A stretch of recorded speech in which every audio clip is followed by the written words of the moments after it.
Those who are familiar with Bill Hicks' work in stand-up comedy often place him alongside George Carlin, Lenny Bruce, Richard Pryor, and Sam Kinison as one of the funniest voices and brightest minds in recent history. And for good reason. Bill was bold and bawdy even when both these traits repeatedly landed him in trouble. In an earlier stage of his career, his routines would frequently earn him death threats from offended audience members when they didn't earn him general indifference. Bill spoke on a number of different subjects, including his Southern Baptist upbringing in Texas and his frustration at the decline of popular culture throughout the 80s and early 90s, but undoubtedly his most compelling work was his open criticism of various governments, particularly the United States government, which he believed committed various atrocities in the interest of protecting its own power, then claimed to be acting in order to diffuse imaginary threats to justify itself.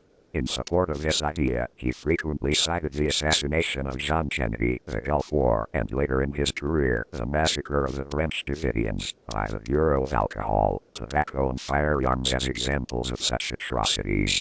He also cited the criminalization of mind-altering substances and the encouragement of alcohol and tobacco use as methods of keeping the American public docile and complacent.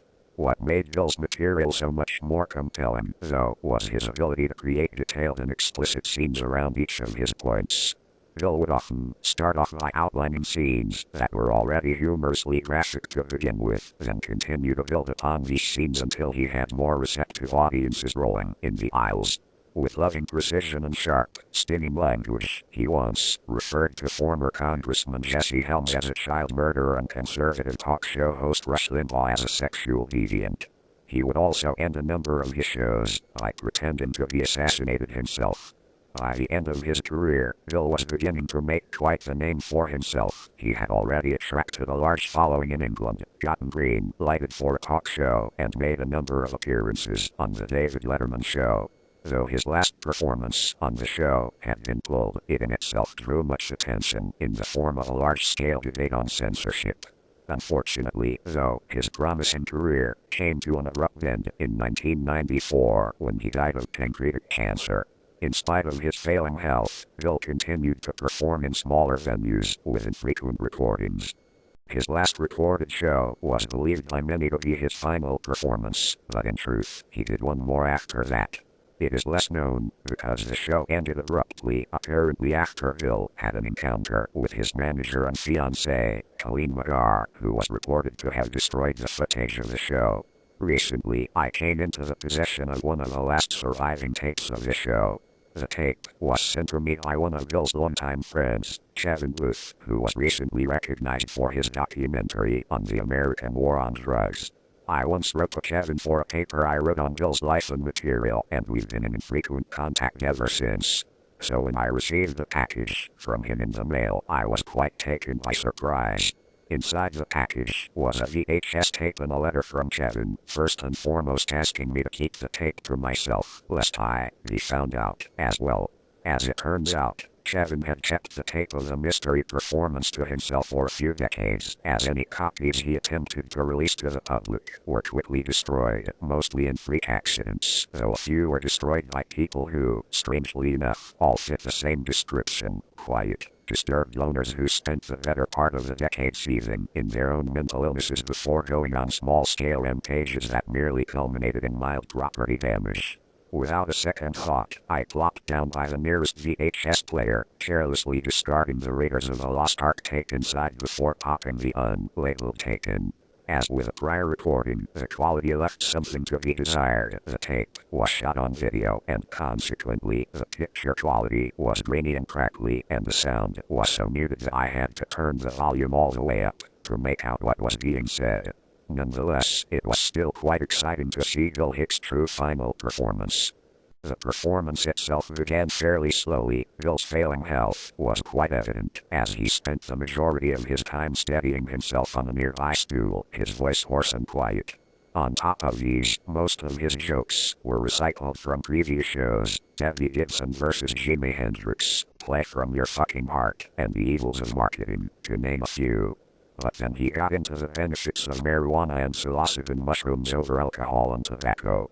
From there, he segued into a few other bits that were eerily evocative of recent events. He proceeded to predict the September 11th attack and subsequent invasion of the Middle East, the revelation of a large-scale corruption in the finance industry, and the Middle Eastern rebel uprisings. And then he proceeded to collapse. The audience began to murmur a bit, then panicked, some scrambling towards the stage and others asking for a phone, though it was hard to make out through all the other chaotic voices. Then, a gunshot. Everyone froze and looked towards the source of the noise, and a man in a suit walked out into the aisle and began to show a badge of some sort. He started to say something, but the audio was so fucked up, it was hard to make out most of it. The important stuff came through, though. ATF. Classified. Full extent of the law. Under control. I sat back and watched in horror as the man produced a syringe from his jacket and proceeded to jab it into Bill's neck, then approached the camera, badge in plain view. ATF. I'll need to confiscate this taping as evidence. Then the tape went to a blue screen, signifying that the rest of the tape was blank. The shock slowly began to settle in as I thought more and more about what I had just witnessed. I knew Bill had been right about a lot of things, but the government conspiracy bit was something I questioned frequently. And yet, here was clear evidence that Bill was right. The Illuminati exists, it owns the government and the businesses, and probably even the world. Needless to say, it was quite frightening. I thought about it for a while until the point where my thoughts began to trail off. I checked the clock. 2:45 a.m. Face and mind blank, I switched everything off and went to bed.